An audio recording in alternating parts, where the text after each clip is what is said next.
Okay, so I've been going over my lawn problems and that I have to pretty much start from scratch and rebuild this lawn from the ground up.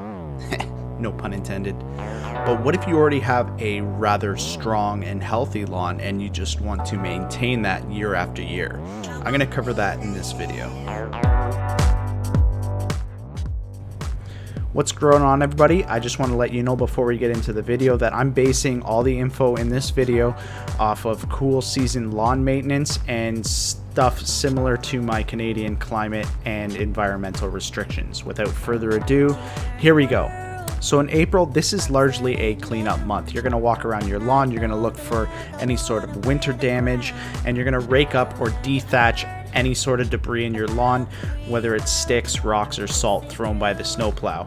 A dethatcher isn't necessary, but it will help get oxygen into the soil to help those roots grow. We now move into May, which is one of the most important months when it comes to your lawn maintenance, as this is when your grass starts actively growing again. At this point, you're going to want to do some core aeration. What this will do will allow even more oxygen into the soil and loosen up some compact soil. If you want to, you can top dress and overseed. This is especially important if you have grass types that don't creep and repair themselves, like a Kentucky bluegrass lawn will repair itself, and a perennial ryegrass lawn like I'm trying to have, you need to overseed because it won't repair itself very well. So you need to fill in those empty gaps with seed. You're also going to see a lot of weeds popping up.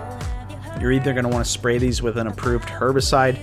I'm choosing just to pull them by hand because I find I get the best results. When I did spray, they didn't all die and there's still some in my lawn.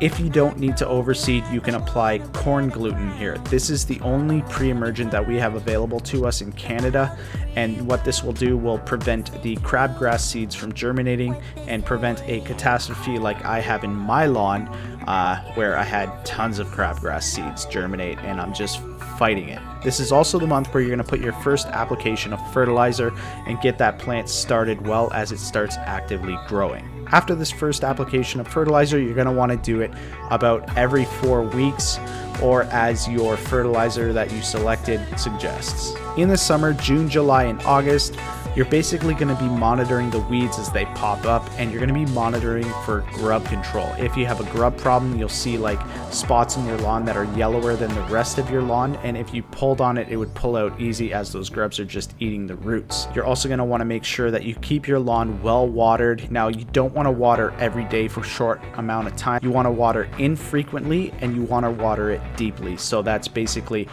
once every 2 to 3 days, and give it a good 40 minutes in that zone to give it a good soak. And this is basically all you're going to do with the summer. You're going to keep up with the weeds. You're going to monitor for grub pressure. If you have grub pressure, you can apply nematodes, and this will kill off those grubs. It's basically just a parasite. At the end of August, you can also do an overseeding again if you have some of those bunching style grasses like perennial rye like I do. Or you can wait till September and do another top dress and overseed. In September, it's very close to May. So if you have very compact soil, you can aerate again, you can dethatch again, you can top dress and overseed, and you can pull weeds just like you were doing in May. So it's basically a mirror image. It's another maintenance month. It's another big one. This is when everything's going to be actively growing again, coming out of that heat stress from the summer. And in October, it's just going to be largely maintaining whatever you have there and keeping your lawn nice and strong. You're going to want to buy some fertilizer for your last late season fertilizer in November, and that's basically the end of your lawn care cycle for the year. Anyways, that's it for my quick lawn maintenance guide for already established lawns. If you found this helpful, please hit that subscribe button or share it with someone that you think could use it. As always, you can find the most recent video in the top left, a related video in the bottom left, and the subscribe button on the right hand side. I will see you in the next video.